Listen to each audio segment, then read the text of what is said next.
Sejam bem-vindas e bem-vindos a mais um episódio do EnchaCast, o podcast feito para mulheres, onde todas as convidadas são mulheres e a gente fala aqui sobre enxaqueca para ajudar mulheres portadoras de enxaqueca a controlar sua doença, a entender mais sobre essa doença e a ter uma melhor qualidade de vida. Gostaria de convidar você que está aqui assistindo, se ainda não é assinante do canal, aproveite e assine o canal. Se já é assinante, curta e compartilhe com as amigas portadoras de enxaqueca, traz mais gente para cá, para seguir essa comunidade do bem, e vamos espalhar esse conhecimento sobre enxaqueca, para ajudar muito, muito mais mulheres a entender o que é enxaqueca. E a conversa de hoje é muito, muito, muito especial, porque eu estou aqui com 3 jovens mulheres, algumas delas eu sei que têm enxaqueca, que são acadêmicas de medicina, são estudantes. O nosso papel aqui no EnxaCast é compartilhar conhecimento, e é importante também que o estudante de medicina aprenda desde da fase acadêmica sobre a doença, porque elas já estão na fase que estão já atendendo pacientes, lidando com mulheres também que sofrem de enxaqueca, e é importante que elas já comecem a solidificar esse conhecimento para que ajude mais essas mulheres de uma forma mais segura e mais eficaz. Então, gostaria de agradecer o convi a aceitação do convite de vocês. Uma delas é minha filha, Marina, Camille e Clara. São estudantes que a minha filha convidou para vir para cá, para a gente conversar hoje de uma forma tranquila, descontraída, sem filtro, de forma aberta, tirar dúvidas, e eu espero que elas saiam daqui sabendo um pouquinho mais sobre enxaqueca e que possa ajudar mais mulheres lá fora, no momento que elas tiverem a oportunidade de atender essas mulheres. Então, Clara, fale um pouquinho de você, que semestre você faz, e se você já viu, já atendeu alguma mulher na vida ou algum outro paciente com enxaqueca. Então, meu nome é Maria Clara, doutora, eu gostaria de agradecer o convite da senhora. Eu sou nono semestre, tanto junto com as meninas, e no nosso cotidiano a gente consegue, de fato, perceber muitas pacientes que elas têm uma enxaqueca, mas muitas vezes não foi diagnosticado. Falam que tem a dor de cabeça, que não consegue trabalhar, que fica um pouco enjoada, e às vezes a gente não consegue nem dar o diagnóstico, porque a gente não consegue muito fazer com que ela compreenda que o que ela tem, de fato, é algo que é incapacitante e que atrapalha o seu dia a dia. Pronto, então hoje aqui a gente vai discutir sobre isso, tirar mais as dúvidas, e você com certeza a próxima paciente que você for atender com enxaqueca, você vai lembrar da nossa conversa aqui e vai ajudar muito melhor essa paciente. Camila, e você? Meu nome é Camille, eu queria agradecer também pelo convite, doutora. Eu também estou no nono semestre, e assim como a Clara falou, eu também já vi alguns pacientes, como ela disse, e também alguns pacientes que já chegam com diagnóstico falando que tem enxaqueca e não sabe diferenciar, né, o tipo de dor de cabeça, necessariamente, se é enxaqueca ou se é algum outro tipo de dor de cabeça. Meu nome é Marina, também sou nono semestre, todo mundo aqui é da mesma turma, né, e a gente acaba vendo os mesmos pacientes juntas também. Então a gente já teve, sim, pacientes, mulheres principalmente, e mulheres que dizem também que sentem bastante enxaqueca durante a menstruação, que é algo que acaba sendo um gatilho também, né. Então mas às vezes não sabe muito diferenciar, fala que sente dor de um lado só da cabeça e não entende por quê. Então é algo bem comum, assim, né, da população em geral. Um assunto que a gente vai conversar aqui hoje, meninas, é sobre a predisposição genética da enxaqueca, que é uma coisa que vocês devem conversar isso com os pacientes, explicar isso, porque é importante que as mulheres que vocês estejam atendendo com enxaqueca, percebam se as suas filhas têm enxaqueca. A gente tem uma prova viva aqui hoje na mesa do caráter genético da enxaqueca. Eu tenho enxaqueca, Marina é minha filha e é portadora de enxaqueca. Então, enxaqueca é uma doença genética. Vocês sabiam disso? Que enxaqueca tem essa predisposição genética, que uma pessoa para ter enxaqueca, inevitavelmente alguém na família vai ter enxaqueca. Vocês tinham essa percepção? Eu achava que poderia ter, não sabia que era tão prevalente assim. Eu sabia que a pessoa pode ter tendência a ter, mas eu vejo que é bastante comum, assim. As pessoas que eu conheço que têm enxaqueca, geralmente a mãe normalmente tem também. Clara tem enxaqueca também, né, Clara? Tenho enxaqueca, mas Supostamente. supostamente, Exatamente. Então mas vamos dar o seu diagnóstico agora? chegou o momento. Então pronto. Então Realmente. conte aí pra gente, com que idade você começou a ter dor de cabeça e como é que ela se manifesta? A frequência, os sintomas que vêm associado, a característica da dor? Eu Diga aí. comecei a reparar na intensificação da minha dor de cabeça logo depois que eu comecei a estudar para passar na faculdade. Então, o estresse começou, a sobrecarga, e eu percebi que teve uma piora muito significativa logo quando eu entrei Na faculdade, eu percebo que ela tem intensidades 100% prevalentes quando está em semana de prova, quando tem aquela entrega do trabalho um pouco mais perto, e é todo dia. Então vira, infelizmente, um ciclo. Mas você começou a ter com que idade? Com As que primeiras manifestações, assim, na 17 infância anos. ainda, Não, hum, 17 anos, foi algo bem tardio. adolescência, certo. Tem algum gatilho além do estresse? Você identifica algum gatilho? Por exemplo, ciclo menstrual é um gatilho pra você? Não, não é, mas quando eu durmo muito, quando eu tô cansada e tento dormir muito, compensando, eu acordo com enxaqueca o resto do dia. Você sabe que quem tem enxaqueca tem que dormir na medida certa, né? Não, não sabia. É, dormir pouco dá dor e dormir muito também. Porque quando você dorme fora do seu ciclo do sono, você altera o seu ciclo da melatonina e isso interfere no seu limiar de dor. Então você acorda com dor. Então a gente foi feito para dormir de noite, né, o nosso ciclo Sim. biológico do sono, ele cicla com o cortisol e a melatonina para a gente ficar alerta durante o dia e dormir à noite. Então, ficar à noite acordado é coisa da vida moderna. Né, o homem da caverna não dormia de dia, só ou não dormia de dia, só dormia de noite. Ia caçar de dia, quando o sol se punha, ele dormia de noite. E ele não tinha essa dificuldade que a gente tem hoje e outras queixas que a gente tem, inclusive por conta da privação do sono que a gente faz Sim. por conta de várias demandas que a gente tem hoje no dia a dia. Então dormir pouco é ruim e dormir muito também é ruim. E não tem nenhum alimento que te dá. Quando eu consumo vinho tinto ou, às vezes, quando eu consumo muito queijo também. Tá. Alguns alimentos que são considerados alimentos inflamatórios, eles podem ser facilitadores de crise em quem tem enxaqueca. Não necessariamente um gatilho. Uhum. E eu sempre costumo dizer, e isso é uma coisa importante que vocês também precisam, aprender para desmistificar muito essa coisa lá com a sua paciente quando você for atender. Que ela diz assim: "Ah, eu não posso comer queijo, eu não posso tomar vinho". Pode, tudo pode. Desde que você respeite o seu limite e que você esteja cuidando do que precisa ser cuidado, que é do seu organismo, do seu metabolismo. Então, muitas vezes você bebe um vinho e não tem, e outras vezes você bebe e tem. Isso já deve ter acontecido com você. Exatamente. Porque o importante não é o vinho, é como você está no dia que você tomou ele. Você estava hidratada? Tinha dormido bem na noite anterior? Não. Tinha se alimentado nas horas certinhas? Não pulou nenhuma refeição? Estava menos estressada? Porque se você não come bem, bebe pouca água, se estressa, chega de noite em casa, quer tomar uma tacinha de vinho para desestressar, o vinho vai te dar enxaqueca, porque você tá uma bomba relógio naquele dia. O vinho é só a Verdade. gota d'água. Entende que não é o gatilho alimentar o problema, Sim. é como você está. Então, quando a gente começa a orientar a paciente de: "Vamos cuidar da alimentação, vamos cuidar do intestino, vamos beber mais água, vamos fazer atividade física, melhorar a qualidade do sono, melhorar um pouco evitar os momentos de estresse ou lidar com o estresse de uma forma menos negativa possível", você vai poder comer seu queijo, tomar seu vinho e não vai ter enxaqueca. E você respeitar o limite. Uma vez eu fiz uma live com um grupo de pacientes, a live do vinho. E o título da live era assim: "Se elas podem, a gente também pode".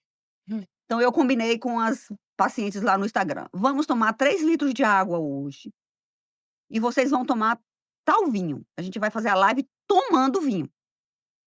Todo mundo na live estava com uma taça de vinho, tomando uma taça de vinho.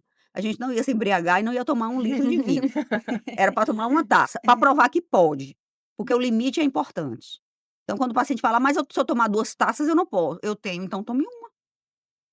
Sabe que é aquela coisa do sofrimento que eu não posso, eu coloco uma tarjeta na minha testa, sou portadora de enxaqueca e não posso nada.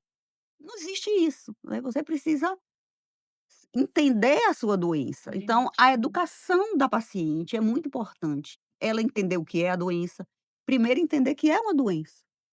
Vocês aqui como estudante, sabiam que enxaqueca é uma doença? Porque muita gente não sabe que enxaqueca é uma doença. Sim. A enxaqueca é só uma dor de cabeça, enxaqueca é de sinusite, mas enxaqueca é do estômago, é do fígado, é da vesícula, é da menstruação. Enxaqueca é uma doença do cérebro E não tem cura, né? Só e não tem controle. cura. É ótima pergunta. Enxaqueca é uma doença que não tem cura, como a grande maioria das doenças. Sim. O que que a gente cura hoje na medicina? Infecção. É, Tô com realmente. pneumonia, tomo antibiótico 14 dias, vou curar aquela infecção, eu curei. Eu não curo hipertensão, eu não curo diabetes, eu não curo asma, eu não curo enxaqueca, eu não curo insuficiência cardíaca, eu não curo insuficiência renal, eu controlo. Uhum. São doenças controláveis. Então, quando o paciente busca uma pílula mágica para uma cura, ele vai se frustrar. E se você, como médico, não orienta ele sobre isso, você vai estar criando uma falsa expectativa. É por isso que eu ouço sempre dos pacientes e até das pessoas que seguem lá nas redes sociais: "Ah, eu tomei tal medicamento por um tempo, o médico disse que eu ia ficar livre da enxaqueca, eu tomei 1 ano, parei, a enxaqueca voltou". Se o hipertenso parar o remédio, o que é que vai acontecer com a hipertensão dele? Lá para as alturas. Vai voltar, porque não cura. Então a Sim, gente não pode criar expectativa de cura. sim. A gente vai ensinar o paciente que mesmo sendo uma doença sem cura, ela é uma doença controlável e que ela pode ter uma qualidade de vida boa, mesmo sendo portadora daquela doença que não é curável. Porque ela precisa entender que ela precisa entender também que ela é uma protagonista muito importante no processo do tratamento dela. Então esqueça que a sua receita mágica vai resolver o problema dela, porque não vai. Muitas vezes o que menos importa é o remédio. Muito pelo contrário, o que a gente trabalha hoje é com mudança de estilo de vida para reduzir remédio. Mas é mais difícil. É mais difícil beber água, mais difícil ir para atividade física, é mais difícil desligar o celular 9 da noite e ir dormir, é difícil, fazer terapia para o manejo do estresse, é mais fácil tomar um remédio. Então, quando ela vai para você no consultório, claro, aí ela vai querer que você passe um remedinho que deu Milagroso. Sim. milagroso. Então o que ela vai dizer: "Doutora Marina, eu vim aqui, você me passou esse remédio, seu remédio não resolveu de nada". Porque você não alinhou com ela na primeira consulta que além de tomar o remédio, ela precisava mudar o que precisaria mudar. Então, na consulta com a paciente com enxaqueca, a gente precisa ver como está o estilo de vida dela. E aprendam uma coisa vocês, a gente não trata uma enxaqueca, a gente trata uma pessoa com enxaqueca. E quando a gente vê aquela pessoa com enxaqueca, a gente vai obrigatoriamente ver com ela o que ronda por trás daquela enxaqueca. Como é o estilo de vida dessa pessoa?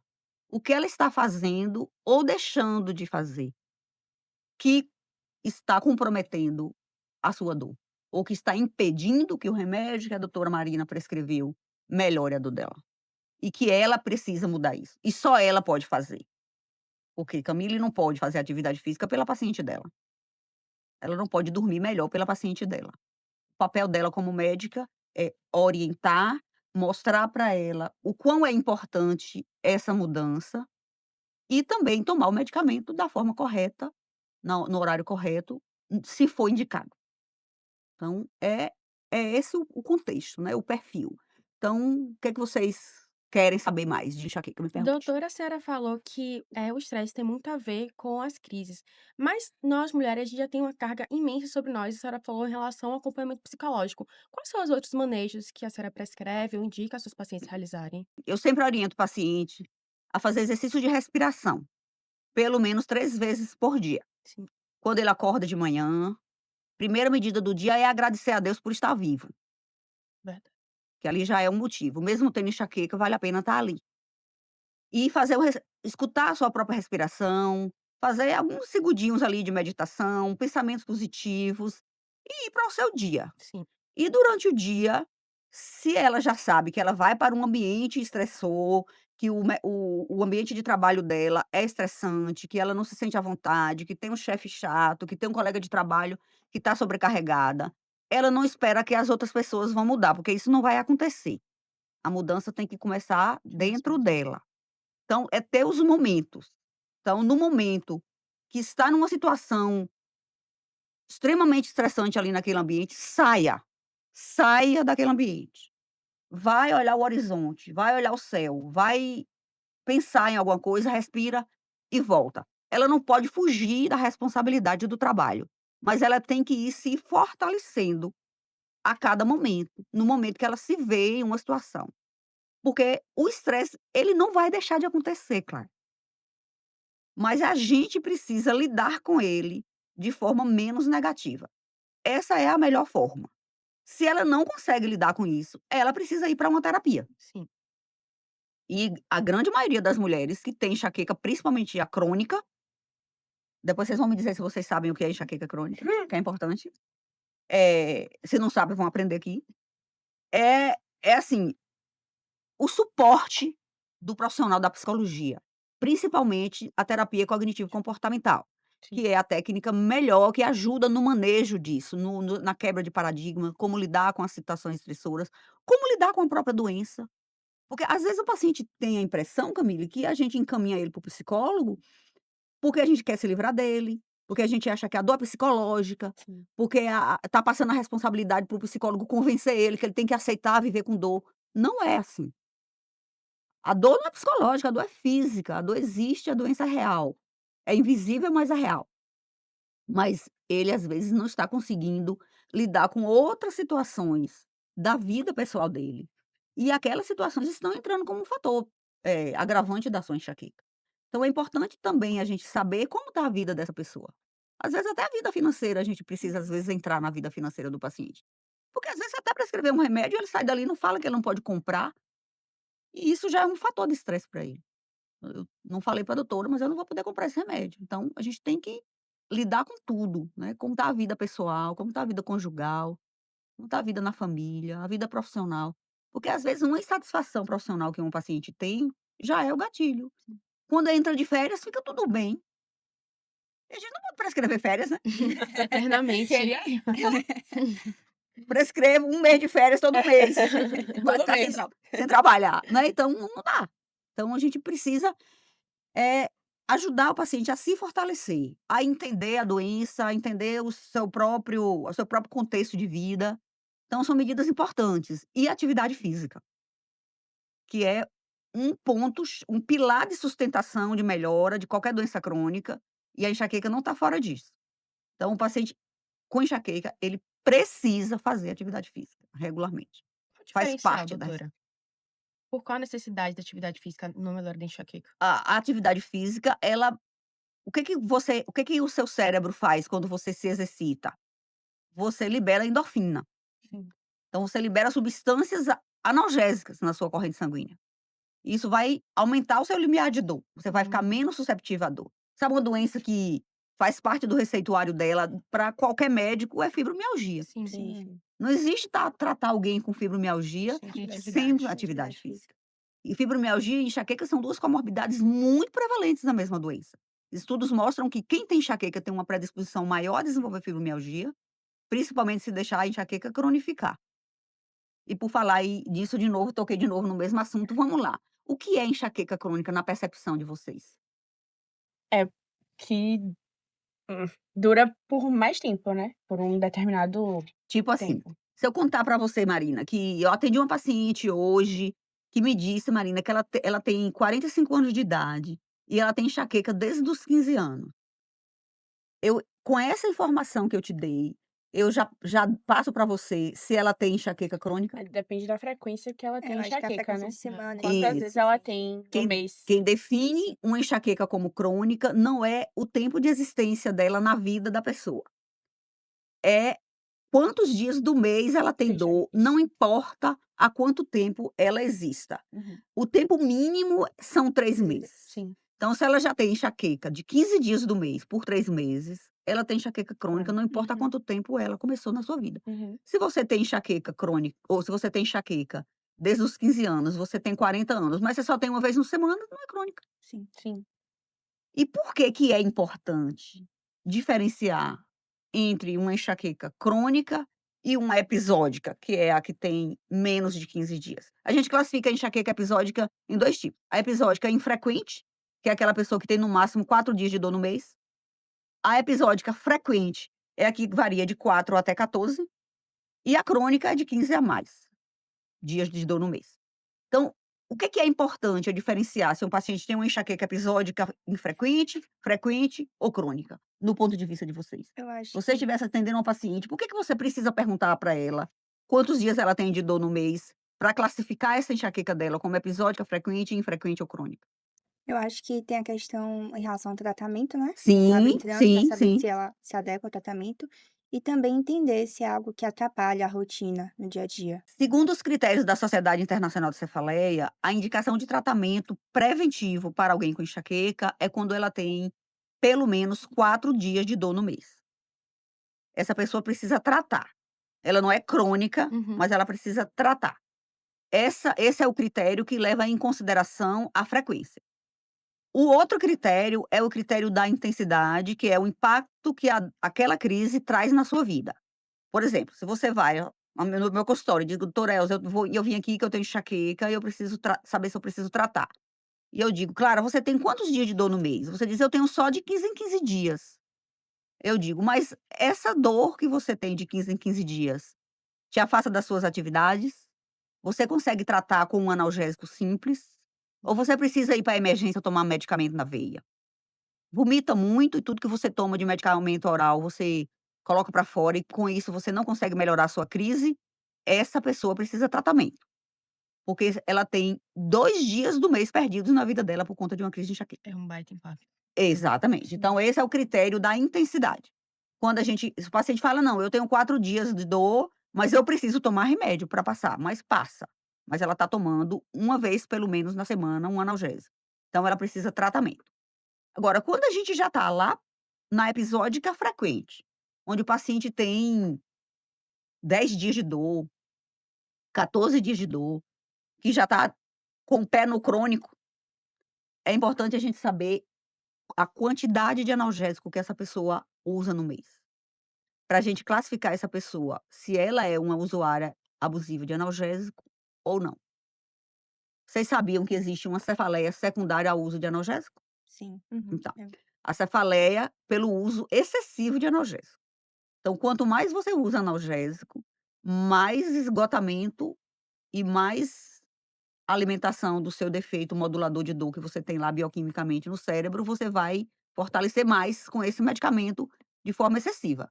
Vai chegar um ponto que o medicamento não vai mais funcionar e você vai passar a ter uma dor diferente, porque você adquiriu outra doença, que é a cefaleia pelo uso excessivo. E o que é uso excessivo? Pelo menos eu vejo É. experiência lá na minha casa, a moça Sim, que a trabalhadora que ajuda com a gente, ela realmente tinha dor de cabeça, que não tratava, continuava usando o remédio, e hoje eu percebo que mesmo ela não tomando a medicação, ela continua com sua cefaleia intermitente. E tem sim. um ciclo, infelizmente, com ela, então eu acredito que E seria ela toma e não passa. não passa mais. Pronto. Mas para você considerar uma pessoa que usa analgésico para enxaqueca ou para qualquer outro tipo de dor de cabeça, você precisa saber quantos ele usa no mês para definir se ele é um usuário abusivo. Uhum.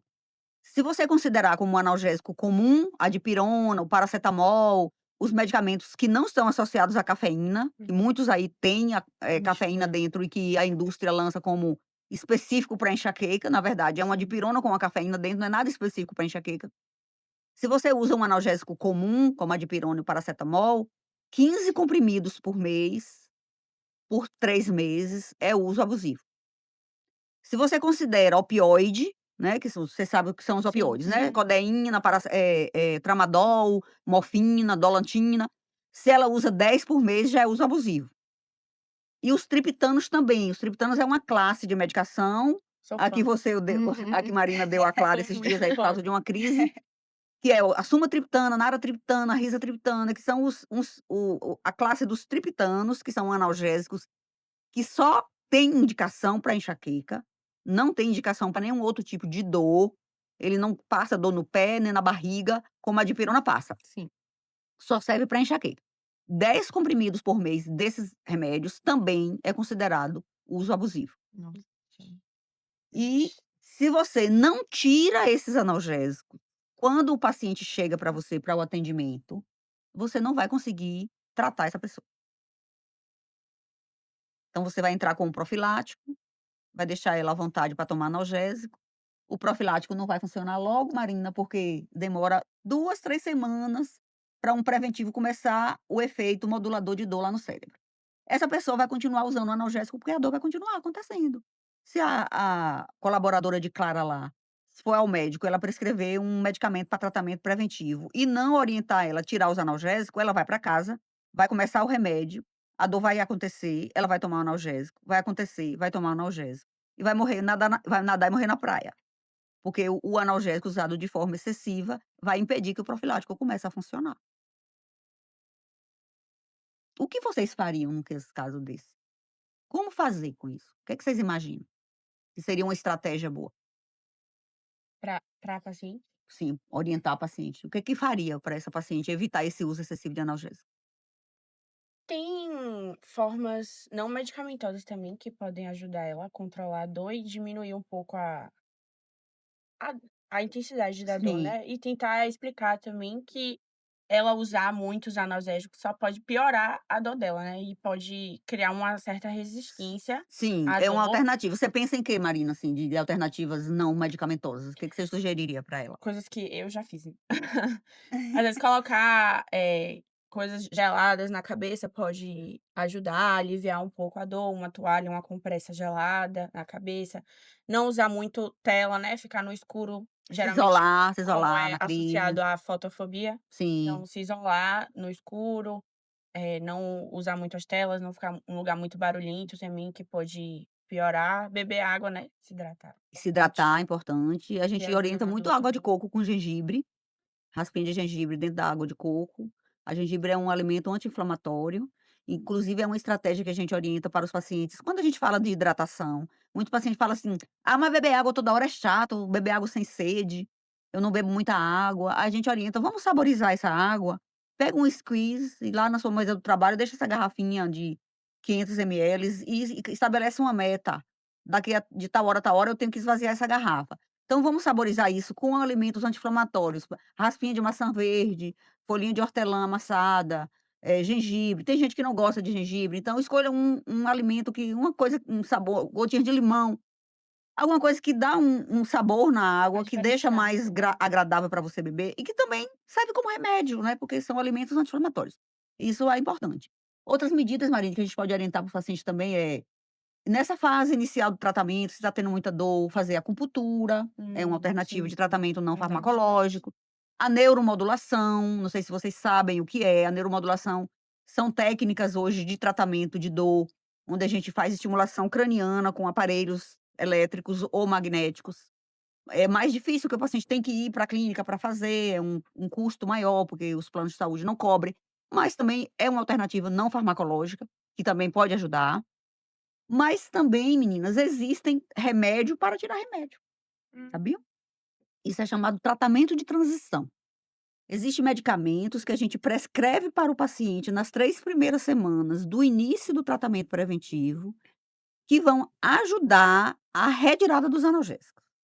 Ele faz uma modulação mais rápida, evita a dor de forma mais rápida, mas são medicamentos que a gente não pode usar por muito tempo. sim, Um deles é o corticoide, por exemplo. sim. A prednisolona a gente usa muito durante 5, 7 dias. O paciente vai tomar todos os dias a dose definida para ele, calculada pelo peso. Ele vai tomar todo dia mesmo sem ter dor, para não ter a dor. O que a gente quer com essa estratégia é ele não precisar do analgésico. Porque não adianta você falar para ele para não tomar, porque ele vai tomar. Sim. Vira um hábito também, né? Vira um hábito, se ele não tomar, a Realmente. dor vem mais forte, tem o rebote da retirada súbita do analgésico. Ele não vai suportar, ele vai usar. Uma outra coisa, um procedimento que a gente faz também, que é chamado bloqueio de nervos cranianos, que a gente faz bloqueios em Sim, pontos sim, específicos do sim. crânio, Uhum. passa essa cabeça aí. A gente injeta anestésico local, xilocaína, em pontos específicos dos nervos responsáveis pela transmissão sensitiva do couro cabeludo, que são os nervos que levam gatilho da enxaqueca para o cérebro. Então a gente bloqueia um nervinho que sai para aqui, que chama aurículo temporal, aqui em cima da orelha aqui, a gente injeta aqui 1 ml de xilocaína dos 2 lados. O supraorbitário, que fica aqui, sai desse, vocês pegarem aqui, vocês vão ver que tem um sulcozinho aqui, ó, a gente injeta bem aqui, é bem onde tá Uhum. saindo o nervinho, com agulhinha de insulina, e o occipital. Hospital maior e menor. Então a gente também injeta aqui. Esse crânio vai ficar 5 a 7 dias sem dor. E o paciente vai ficar livre da necessidade de usar o analgésico. Tem a toxina botulínica também, né, que faz? A toxina botulínica, ela é usada para tratamento Ah, profilático. Ela é um tratamento para enxaqueca crônica. Não faz a dor passar. Muitas vezes o paciente aplica e inclusive nem melhora na primeira sim, aplicação. sim. Ele é um tratamento a longo prazo, preventivo, que a gente aplica a cada 3 meses. É aplicação trimestral em pontos específicos, é um protocolo mundial que foi determinado e que qualquer lugar do mundo que o paciente for, é a mesma técnica de aplicação, a dose fixa, ponto fixo, tudo direitinho com o mesmo, seguindo o mesmo protocolo. E é feita a cada 4 meses de forma contínua, de acordo com a necessidade, a gente vai acompanhando, se o paciente estiver estável, está bem melhor, não está tendo mais crise, a gente espaça um pouco, porque é um tratamento também de custo alto, mesmo alguns convênios cobrindo, é um custo alto também para o convênio, então a gente vai acompanhando cada paciente, mas ele é um tratamento preventivo, Uhum. não é para a retirada dos analgésicos. Muito pelo contrário, quando a gente aplica a toxina, a gente faz também o bloqueio no mesmo dia, Entendi. Entendi. para que ela não tenha dor naquela primeira semana. Se ela voltar a ter dor uma semana depois, a gente faz novo bloqueio. O protocolo sugere mais ou menos 3 bloqueios consecutivos a cada semana, que é o tempo necessário para o profilático começar a agir e esse paciente já começar a se livrar um pouquinho dos analgésicos, certo? Entendi. Sim. E o que você falou de criar uma dependência, né, com os analgésicos, porque eu sinto que a minha enxaqueca só passa com remédio. Eu posso tentar não tomar remédio, dormir, e no outro dia eu vou acordar ainda com dor e com mais dor ainda. E só passa com o Sumax, né, Sim, os a triptanos. sumatriptana. Que se eu tomar dipirona não vai passar, se eu tomar ibuprofeno não vai passar, Sim. só passa com ele. Ó, é assim, na verdade, quando a gente fala para o paciente que ele não deve tomar muito analgésico, a gente não está querendo dizer com ele assim: "Se você tiver dor, você vai se torturar no quarto escuro e esperar a dor passar". Até porque existe uma coisa chamada memória de dor, que é um dos mecanismos que mais cronifica enxaqueca, é você deixar a dor acontecer. Entendi. Quanto mais dor você deixa o seu cérebro resolver sozinho, mais ele incorpora aquilo como um comportamento normal. Tudo que se repete dentro do nosso cérebro vira hábito, inclusive dor. Uhum. Sim. Então, deixar o cérebro resolver a dor sozinho também não é legal. A gente tem que orientar o paciente a tratar a dor, a tratar a crise de Não forma ter a precoce e dor. eficaz, para não sofrer com a dor. Sim, O que muda é quantas vezes esta pessoa tem dor. vai. Se Clara me diz que ela tem dor 2 vezes no mês ou 3, e quando ela toma a sumatriptana passa, ela vai tomar a sumatriptana assim que sentir que a dor vai chegar, porque ela não vai perder o dia dela esperando a dor Sim. passar sozinha. Agora se ela chega e diz que ela tem 10 dias de dor no mês, eu preciso entrar com outra estratégia. Tratar a Clara, reduzir essa frequência de dor, para que ela passe a ter só 2 dias no mês, e possa tomar o analgésico dela no momento que ela ameaçar chegar. Então é diferente o paciente que tem dor com uma frequência que tem uma necessidade de tratamento, e aquele paciente que tem uma frequência de dor que só precisa tratar a crise. A gente vai dizer: "Olha, não pague para ver, trate logo". Porque se você deixa quantas vezes você já teve crise e um Sumax não passou? Vários. Porque não tomou logo. Se eu tomo É, precocemente, eu vou tomar um só. é. Se eu: "Ah, eu vou deitar ali, vou deixar, eu não gosto de tomar remédio, meu estômago vai atacar, eu vou esperar passar a dor sozinha". Aí a dor chega no ápice de dor, aí você toma, não passa mais, você precisa repetir a dose, Sim. Hum. né. Então, a crise ela precisa ser tratada de forma precoce e eficaz. E parar, e se isolar, ir para o quarto, mas tomar o remédio. Agora, a gente não pode deixar é isso se estender por muito tempo. Se você entra com o profilático, ele volta 40 dias depois, 2 meses depois, dizendo para você que não mudou nada na frequência de dor, que ele continuou tendo a mesma necessidade de tomar analgésico 2, 3 vezes por semana, alguma coisa está errada no seu tratamento. Sim. Ou a dose está baixa, ou o medicamento para aquele paciente não foi adequado, nem o que funciona para um, às vezes, não funciona para outro. Uhum. Então, se você geralmente a gente começa com a dose baixa e orienta o paciente a fazer o ajuste com 15, 30 dias, ajusta a dose, para já voltar com uma dose um pouquinho maior. Se for um medicamento que tem escalonamento de dose, né, tem medicamento que a gente já introduz a dose terapêutica, se não melhorar com aquela dose, não vai precisar mais aumentar. Mas a maioria, a gente começa com dose baixa, para não ter efeito colateral, e vai acompanhar esse paciente e ir ajustando de acordo com a necessidade. Eu tenho uma dúvida, sobre a aura. Pra pessoa ser diagnosticada com enxaqueca com aura, quantos episódios de aura? Ela tem que ter aura todas as vezes que ela tem enxaqueca? Não, Por quê? ela tem que ter pelo menos 5 crises com aura. Ah, tá. E e a aura, ela pode ser as mais variadas possíveis. Quais as auras de enxaqueca que vocês já conhecem, que já ouviram falar? É da Glaucomas. visão, várias da Vibrilinos, visão, né? vibrilinos que a gente sempre vê. Diplopia, Os vagalumes, visão Vagalumes. turva, visão dupla, que foi o que eu visão tive. dupla. Tem mais? Tem de tem o sensação de formigamento, tem Tem. tem A sensação de aura formigamento, né? sensitiva é o Sensitiva. formigamento, que o mais comum é na mão e na região perioral. É. É formigando mesmo, dormente mesmo, como se você dobrasse, lembra quando você dobra o pé assim e fica Sim, formigando o sim. pé? Então, a mão ou a boca, ou na língua. Gosto também. Tem a aura de linguagem, que é a disfasia, você não Ah. consegue falar, você procura a palavra e não consegue expressar aquela palavra, você sabe o que vai falar, mas não consegue, Sim. né, uma afasia ou a disfasia, que é você consegue falar, mas não pronuncia direito. Uhum.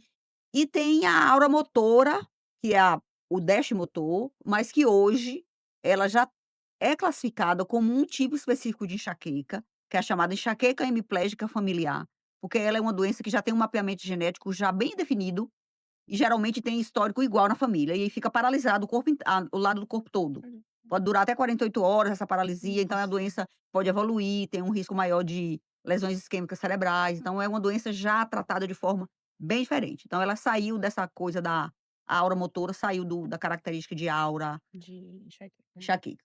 O que você falou do cheiro, do gosto, não é aura, é a osmofobia, que é uma das fobias da enxaqueca. A gente tem a fotofobia, a fonofobia, Isso. que são critérios Sim, diagnósticos, sim. e a gente tem a osmofobia, que não é critério diagnóstico, mas que é muito comum os pacientes sentirem aversão a cheiro de perfume, Ah, tá. de Sim. de combustível, de material de limpeza, e em muitas pessoas o cheiro é gatilho. É. Tem gente que vai passando no shopping, aquelas meninas que ficam com um papelzinho dando pra você, Uhum. eu corro, Eu também não gosto. Eu já porque eu já tive com perfume pra mim cheiro é de gatilho. carro, dentro do carro, no Uber com aqueles cheiros É perfume de verdade. carro. Assim, aqueles perfumes de Exatamente o que carro. Mariana falou. Gente, vai perder meu dia. Juro, Porque como eu cheguei em casa morrendo de dor de cabeça. O olfato é um sintoma, assim, muito gritante, assim. Eu tenho uma paciente que me pediu assim: "Doutora, grave um vídeo e bote no Instagram sobre perfume, porque eu vou compartilhar com meu filho". Porque ele disse que eu tô ficando maluca. Porque ele comprou um perfume agora, viajou e trouxe um perfume. E todas as vezes que ele se perfuma e arruma pra trabalhar, ele vai embora, eu sei que eu vou pra cama com enxaqueca. Nossa. E eu tô pedindo ele pra não usar esse perfume, ele disse que é coisa da minha cabeça, que eu sou maluca, que aí eu gravei, aí eu coincidiu que eu ganhei um perfume, o Murilo e Bia viajaram, trouxeram um Sim. perfume pra mim. E aí eu falei assim: vou aproveitar e vou gravar um vídeo". E aí gravei, falei assim: "Gente, acabei de ganhar um perfume, eu sou enxaquecosa. E a pessoa que me deu o perfume, me deu esse perfume porque ela sabe que esse perfume não me dá enxaqueca, porque eu já usei antes. Se você for dar um presente de enxaquecoso, não dê perfume, se você não souber o perfume que ela usa, porque você pode errar na escolha, e essa pessoa nunca usar esse perfume. Porque perfume é gatilho para quem tem enxaqueca. Perfumes muito Os doces, né. doces, os florais, Exatamente. então, não ou pergunte que perfume ela usa, se você quer dar um perfume, mas não tente fazer uma surpresa que você pode errar na surpresa. Aí eu gravei esse perfume, aí esse vídeo e postei, aí ela me agradeceu depois. Aí ele disse que ele guarda o perfume no carro, Meu Meu Deus. Deus. sai de casa e usa o perfume no carro. Aí quando ele volta do trabalho, já o perfume já se Sai. esvaiu, não tem mais problema. E ela mesma dizia: "Eu tenho um vizinho que mora em cima de mim, em cima do meu apartamento. Quando eu vou sair para trabalhar, se o elevador abrir no meu andar e ele estiver dentro, eu dou uma desculpa e volto para casa para Meu pegar alguma coisa, mas eu não entro no Deus. elevador, porque se eu entrar, eu perco o dia. Eu já chego no trabalho com enxaqueca, Imagina lugares por públicos, né? por conta do Com perfume". licença. Esse é o gatilho mais difícil de evitar, né, claro. Você deu uma estratégia Proibir a pra criar. humanidade de usar perfume. Não tem como. Entrar naquele elevador social e todo mundo tá com É, cheiro. cada um com cheiro diferente, imagina. É. Aqueles cheirinhos de que limpou o elevador agora, é terrível, né. Então, o perfume tem isso, além dos gatilhos. E de gatilho alimentar, vocês querem saber de alguma coisa? Chocolate. Vamos comer chocolate, porque chocolate pode. Mas chocolate me dá dor de cabeça. Chocolate Porque é pode. chocolate, né? Contar pra vocês a história do chocolate. O chocolate ficou como vilão, como gatilho da enxaqueca por muitos anos. E agora, vários estudos já mostram o seguinte: não sei se vocês já ouviram falar que existe uma fase da enxaqueca chamada de pródromo. Sim. Sim. Então, o que são os pródromos da enxaqueca? Na verdade, a enxaqueca já começou, mas ainda não tem a dor. Sim. São os sintomas que precedem a dor, os sintomas não dolorosos da enxaqueca, que podem acontecer até 2 dias antes da dor chegar, que é bocejo, boca seca, dificuldade de concentração, a sensibilidade à luz fica maior ainda, você fica com a sensação que sua sala está mais iluminada, trocou a lâmpada, e vontade de comer doce. O centro do nosso apetite, no hipotálamo, está muito próximo do marca-passo da enxaqueca, onde é gerado a crise da enxaqueca. Quando o gatilho da enxaqueca começa, você pode ter um quadro chamado perversão do apetite. Você quer comer coisas que dá prazer. Aí você quer comer açúcar. Quando a gente quer comer açúcar, a gente quer comer chocolate. Aí a gente come o chocolate, Aí depois aí vem a dor. sim. Aí por isso que ele ficou como gatilho para enxaqueca. Mas se sabe hoje que o chocolate não é o problema é o que tem dentro dele. Do chocolate de péssima qualidade. Gordura hidrogenada, essência e açúcar em excesso. Se você come um chocolate de boa qualidade, como esse que eu trouxe para vocês comerem, Ah, que bom. mesmo tendo enxaqueca, Pode comer. vocês não vão ter enxaqueca. Chocolate é um excelente alimento, se você come um chocolate de verdade. Mas se você come um chocolate desses, que eu não posso citar o nome, né, porque eu não tenho advogado, não tenho dinheiro para pagar advogado. Então, é isso, a história do chocolate veio disso. Então eu posso comer chocolate à vontade? Não, porque tem cafeína também no chocolate, mesmo de boa qualidade, tem cafeína. E a cafeína é um outro dilema, né, alguém de vocês disse: "Ah, vou perguntar da cafeína". O café pode ou não pode? A cafeína é o mais controverso na enxaqueca, porque cafeína é bom e é ruim. A cafeína em pouca quantidade é analgésica, tanto é que nos analgésicos para enxaqueca tem cafeína lá dentro. Ela acelera a absorção do remédio, faz com que ele chegue lá no centro da dor mais rápido, e o efeito analgésico do remédio que tem cafeína é mais rápido do que o que não tem cafeína, porque ele acelera a absorção gástrica do remédio. E ela é uma substância que em pouca quantidade, estabiliza a membrana neuronal e melhora a excitabilidade neuronal. Só que em excesso, a longo prazo, é um fator de cronificação da enxaqueca. Vocês têm ideia do que é um excesso de cafeína? Quantidade, eu não sei não. Não sei. Mais de 4 Mas xícaras Vou por ter que dia. pegar um. Em miligramas, 400 miligramas de cafeína é considerado uso excessivo. Então eu ultrapasso. É, Con consideravelmente. é. E como é que você mede essa miligrama da sua cafeína clara? Uma xicarazinha daqui, vamos supor que lá em casa é metade, eu tomo umas 3 xícaras dessa. E quanto você acha que miligrama que tem numa xícara de café? Não faço ideia. Um café expresso tem 80 miligramas. Ah, E um café então expresso corresponde mais ou menos uma xícara de café. Então, se você toma 3 xícaras de café no dia, você tá tomando 240 miligramas de tá cafeína. vendo, meninas? Mas aí quando a gente mistura Agora, o café energético com super coffee. é, aí já E Acontece. super coffee já é 100 Muito. miligramas de é. cafeína. E as outras coisas que têm cafeína, vocês têm que olhar também, né? O chocolate, o energético, que eu não sei se vocês tomam ou não devem, se tomam ou não Red devem Bull, tomar, o Red A Bull gente da toma vida. também. Estudante de medicina, quer ficar até mais tarde acordada. Virou um E ciclo, acaba que infelizmente. Estudando. café, você toma muito café, aí você não dorme direito, então é uma coisa que Aí você desencadeia, toma de aí novo fica no outro dia. estressado, e aí É. outro dia tem que Fica um tomar ciclo porque você não vicioso. dormiu direito. Exatamente. É, Isso é exatamente. um ciclo bem perigoso para quem tem enxaqueca. É um fator de cronificação a longo prazo. Os outros fatores, o que mais pode cronificar a enxaqueca? Além da ingesta de cafeína, o uso excessivo de analgésico, né, é um fator cronificador, vai transformando a enxaqueca episódica em crônica e enxaqueca refratária. Obesidade, apneia do sono, asma, eh, sedentarismo. Tudo isso é fator de cronificação de enxaqueca. Então, tem que cuidar de tudo. Você vê que quando a gente atende uma paciente com enxaqueca, a gente tem que estar de olho em tudo mais É um que cuidado Sim, pode integral. estar sim, é. acontecendo, né. Então, quando a gente fala: "Tá com sobrepeso, tem que emagrecer", não é só por questão de estética, né, é Saúde. questão de faz parte do tratamento. A mulher que tem enxaqueca e ganha muito peso, ela tende a responder menos ao tratamento. Ela começa a perder o efeito dos analgésicos. Existe uma situação chamada hipertensão intracraniana benigna, que também é conhecida como pseudotumor cerebral, que é um aumento da pressão intracraniana sem um tumor, por isso que é pseudotumor. Hum. Aumenta a pressão intracraniana e é um fator agravante de enxaqueca que está associado a sobrepeso. Eu tive uma paciente há muito tempo atrás, ainda é minha paciente, mas isso aconteceu há um tempo atrás, que além da enxaqueca, ela tinha muitas comorbidades psiquiátricas. E precisou de tratamento psiquiátrico para a depressão, que ela tinha um quadro depressivo grave, com muitos antidepressivos, que levou a um ganho de peso muito grande para ela. E ela começou a deixar de responder ao tratamento da enxaqueca. Começou a piorar, piorar, piorar. mesmo mudando o medicamento, fez botox, fez várias alternativas de tratamento e ela não melhorava mais da enxaqueca. E aí, eu desconfiei dessa possibilidade dela ter adquirido essa comorbidade e a gente mediu a pressão intracraniana dela, que estava estouradíssima, para vocês terem uma ideia, não sei se vocês sabem qual é o valor normal da pressão dentro do nosso crânio, é 19, a dela estava 57. Meu Deus. Caramba. Essa paciente precisou ir para cirurgia bariátrica para tratar a obesidade e melhorar a enxaqueca. Coitada. Então, assim, eu costumo dizer, quando eu converso com a psiquiatra dela, eu disse assim: "A gente deu a ela outra doença". Sim.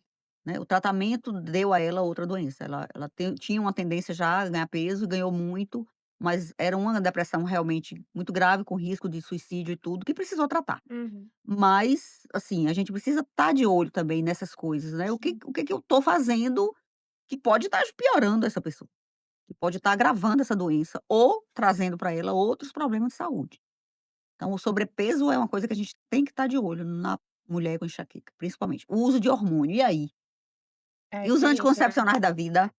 Vamos Pra lá. Sim. combinar. Associação jamais, né. É, Em mas relação acho mas que é mais pra quem tem tem aura, aura, né, né. que você não pode tomar o anticoncepcional combinado, associado com 2 hormônios, que tem maior tendência a ter trombose, né, AVC. AVC e Isso, tudo com o mais. estradiol, né, a gente só Isso. pode usar a progesterona isolada, É. na mulher com enxaqueca com aura. Agora, a mulher com enxaqueca sem aura, ela também tem risco de AVC se ela usar hormônio, se ela for portadora de outras comorbidades, como tabagismo. Hum. A mulher tabagista, que tem enxaqueca mesmo sem aura, ela não deve usar hormônio. Ou ela escolher Sim. entre o cigarro e o hormônio. Então, tabagismo, diabetes e hipertensão. Hum. Então, os Associado outros à fatores de enxaqueca. risco são fatores de risco para AVC, independente da pessoa ter enxaqueca. Sim. Sim. Então, se ela tem enxaqueca, tem essas comorbidades, esses fatores de risco, e usa o hormônio combinado, o aumento Aumenta. o risco é muito maior dela ter AVC. Então, é preciso estar de olho nisso. Eu recebo muitos pacientes no consultório, muitas pacientes no consultório, com prescrição de anticoncepcional combinado, e a ginecologista sequer pergunta se tem enxaqueca. Eu já trouxe até uma gineco aqui para um dos episódios que a gente gravou aqui foi com uma ginecologista. A gente falou na verdade, a gente acabou falando sobre enxaqueca na menopausa, e a proposta era gravar 2 episódios, não deu tempo, mas ela vai voltar para a gente falar sobre isso, porque é muito importante. Hoje a gente já existem muitos métodos anticoncepcionais sem a Sim. necessidade. Sim. Sim. O problema é quando chega lá na menopausa, na reposição hormonal. Que o hormônio que desaparece na vida da mulher na menopausa é o estrógeno, é o que ela Uhum. precisa repor. Se ela tiver enxaqueca com aura, o cuidado da reposição tem muito tem que ter muito tem, né, tem que ter um critério muito mais rigoroso. Hoje a gente já tem o gel transdérmico, que não tem a passagem hepática, Hum. aí é menos trombogênico, o risco é menor. Antigamente, que era tudo pílula, tudo via oral, era mais complicado. Hoje, né, já existem alternativas melhores, mais seguras. Sim. Mesmo assim, é uma mulher que precisa ser acompanhada de perto. Se aumentar a frequência de aura após o início da reposição, tem que parar. Então tem que saber o perfil anterior ao início da reposição. Qual é a frequência que tinha de aura e se começou a aumentar. Doutora, a Entendeu? gravidez é um fator protetivo ou piora a enxaqueca? O paciente já é diagnosticada com enxaqueca.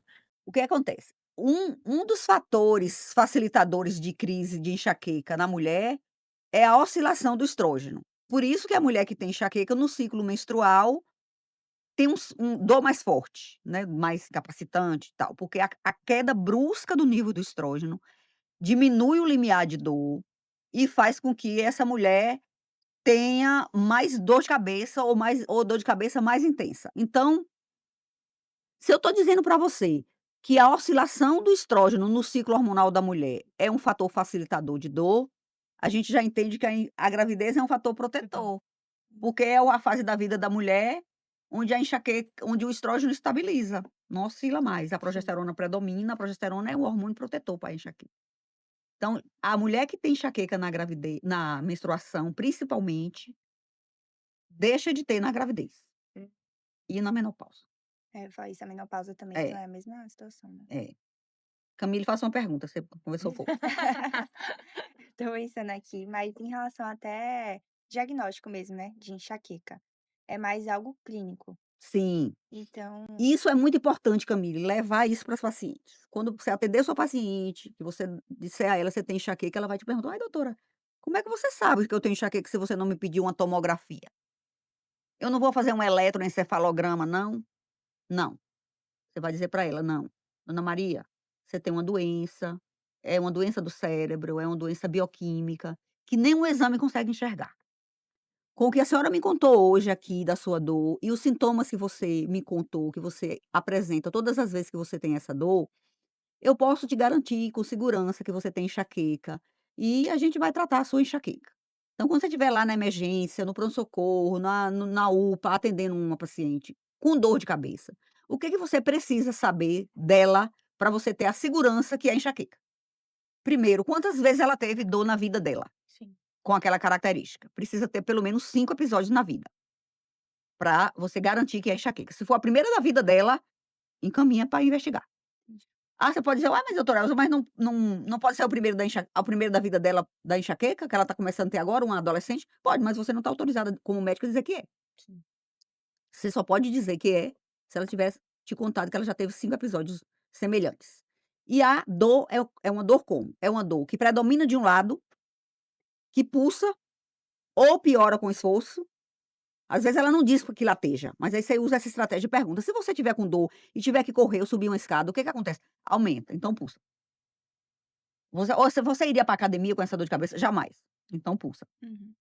É uma dor que dura de 4 a 72 horas, nenhuma enxaqueca dura 30 minutos, a não ser que você trate ela no início, mas assim, eu vou deixar minha dor parecer como Marina diz, às vezes eu deito, tento dormir, ela não vai se ela passar em 30 minutos não é enxaqueca, ela vai durar se você não tratar adequadamente, ela vai durar no mínimo 4 horas para passar sozinha, mas ela pode durar 3 dias, até 72 horas. Se passar de 72 horas é uma outra coisa chamada estado de mal enxaquecoso. Ou estado de mal migranoso, que é uma dor de cabeça que característica de enxaqueca com a duração acima de 72 horas. Geralmente o tratamento é internado. Sim. Ela é uma dor que vem acompanhada de foto, fono, Nossa. fotofobia, fonofobia, náusea ou vômito. Um desses, não precisa ter os 4. Então tem que ter 2 critérios daquele, de ser unilateral, pulsátil, que piora com esforço físico e dura de 4 a 72 horas. 2 desses. Ou e mais um dos critérios Foto, Sim. fome, foto, fono, nossa, náusea ou e vômito. Não precisa ter todos, porque às vezes o paciente fala: "Ah, mas eu não tenho aversão à luz, mas eu fico enjoada". Uhum. Se a gente busca todos os critérios, nem sempre vai ter. E ela tem que ter um exame neurológico normal, né, não pode nem ter um Sim. DEST recente, concomitante, que surgiu junto da dor, a não ser um DEST de aura. "Ah, mas eu estou sem enxergar de um lado". Durou quanto tempo? Aí é uma outra pergunta importante, Camille. Sim. Quanto tempo você está sem enxergar? A aura não pode durar mais de 60 minutos. Se ela disse que a enxaqueca dela começou há 3 horas, ela parou de enxergar e tem 3 horas que ela não enxerga, ela teve um AVC, no mínimo pela enxaqueca, Sim. ou não é uma enxaqueca. É uma outra doença neurológica que está dando dor de cabeça, parecido com enxaqueca. Esse Então é o um exame sinal de neurológico tem que alarme, estar né? normal. É um sinal de Sim, alarme, sim. isso. O que é sinal de alarme? É tudo que faz a gente alertar para a possibilidade daquela dor ser uma dor secundária. Sim. Uhum. O que que é o que me obriga a investigar aquele paciente, a encaminhar ele para um exame de imagem, ou a uma internação. Então é uma dor que iniciou após os 50 anos de idade, isso é um fator de alarme, que enxaqueca não começa nessa idade, geralmente começa mais cedo. Pior dor da É a vida. pior dor da vida, eu tenho enxaqueca, mas a dor de hoje é diferente de tudo que eu já tive na minha vida, eu nunca precisei ir para emergência por conta de uma dor, a dor de hoje é diferente de tudo. Primeira dor com aquela característica é um sinal de alarme. Um sintoma neurológico persistente é um sinal de alarme. Uma dor de cabeça associada à febre, rigidez de nuca, Sim. qualquer outro sintoma sistêmico é o sinal de alarme. Uma dor de cabeça em uma pessoa com uma doença, sistêmica, como um câncer, um paciente com imunossuprimido, com uma dor de cabeça, a gente tem que pensar na possibilidade de ser uma dor secundária a uma metástase cerebral, um tumor cerebral, uma meningite, atípica num paciente com HIV, por exemplo. Sim. Então são coisas que, né, não basta saber só da dor, mesmo se for uma dor igualzinha à enxaqueca, preenchendo todos os critérios de enxaqueca, mas com essa circunstância associada, é fator é sinal de alarme. Esse paciente tem que ter um cuidado maior, ser observado mais de perto e investigar, certo? Uhum. Mais alguma coisa? Não, acho que Eu não tenho mais nenhuma dúvida. Nosso tempo tá acabando. Já? Aproveite agora. Meu Deus. Então para finalizar, quando a senhora acha que um paciente que tem dor de cabeça deveria ir para acompanhamento com neuro? Em que Nunca. momento? Porque todo médico deveria saber tratar enxaqueca, É verdade, agora só De fato, É, de fato. tem um ponto. Deveria saber. certo? A grande maioria das pessoas que cronificam enxaqueca é porque não teve acesso a atendimento médico Uhum. na rede verdade. primária de saúde. Esperou chegar no especialista. No SUS, você chegar num neurologista com uma enxaqueca, anos e anos e anos ele vai levar. E quanto mais tempo você deixa uma enxaqueca sem tratamento, maior a probabilidade dela cronificar, porque se você vai se automedicando a vida Sim, inteira. sim. E é um fator de cronificação é o uso excessivo de analgésico. Então, todos que eu recebo no consultório já são crônicos. Então, o paciente não precisa ir para o cardiologista para tratar hipertensão. É Sim. verdade. Vocês não tratam hipertensão na UPA? Aham. Claro. Então, a gente precisa ensinar os estudantes de medicina, os médicos generalistas, os clínicos gerais, como tratar enxaqueca, como tratar cefaleia tensional, como lidar com um paciente com dor de cabeça e saber identificar qual é aquele paciente que ele precisa encaminhar Sim. para investigar ou para tratar com um especialista. Mas iniciar o tratamento ou até iniciar e orientar, dar o primeiro passo. Olha, eu vou começar o seu remédio, mas aproveite, marque um neurologista para dar seguimento, para ajustar a dose, para ver se o remédio vai funcionar ou não, e se não precisa, e se precisar de algum outro tratamento mais especializado, fazer lá na frente. Mas não protelar esse início. Sim. Então, esse manejo inicial, todo médico deveria saber. O clínico, né? Todo clínico deveria saber. É verdade. Existe até um livro chamado A Neurologia que todo clínico deveria saber. É o título do livro. A gente vai ter que ler. Vocês vão ter que ler. Com certeza. Certo? Então é isso, assim, não é esperar, saber, eu atendi, mas é enxaqueca, eu não vou mandar para o neuro. Não, vamos aprender a tratar. E não é difícil tratar, não é difícil dar o primeiro passo. Só essas orientações do dia a dia, do que fazer, do reconhecimento da doença, das mudanças de hábito de vida, já vai mudar muito o perfil da doença, o impacto da doença em cada pessoa, cada paciente. A parte nós, como profissional de saúde, temos um papel educacional muito importante. A gente tem que educar nossos pacientes sobre a condição de saúde, o que eles devem fazer, o que ele deve e o que ele não deve fazer, que pode ajudar ou que pode piorar na sua condição de saúde, certo? Uhum. Então é isso. Certo, passou Então rápido. vamos ali, cada um olhe para a câmera, dá uma palavrinha. O que você falaria hoje para uma mulher com enxaqueca que você atende, a próxima paciente que for atender no consultório? O que você vai falar para ela no final da sua consulta? Eu falaria para ela se cuidar, que enxaqueca de fato é uma doença incapacitante e que não é algo que ela deveria postergar, que o cuidado integral e consigo mesma é muito necessário. Pronto, Camille, fale o quê, Camille?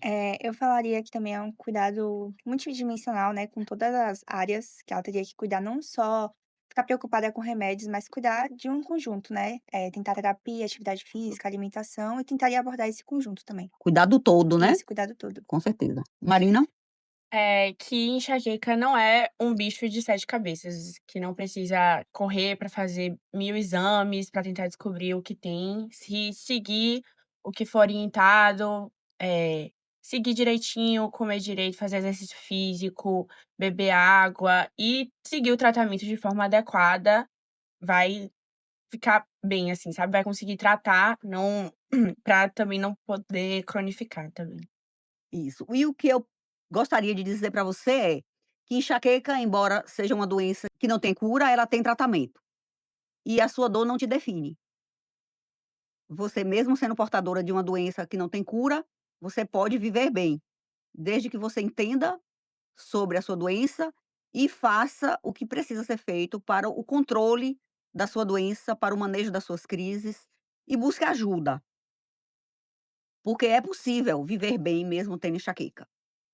Gostaria de encerrar fazendo o convite para você clicar aqui no link na descrição do vídeo do curso Transformador, que é um curso digital que ajuda mulheres portadoras de enxaqueca a entender a doença, o que ela deve fazer, o que ela não deve fazer para o controle das suas crises.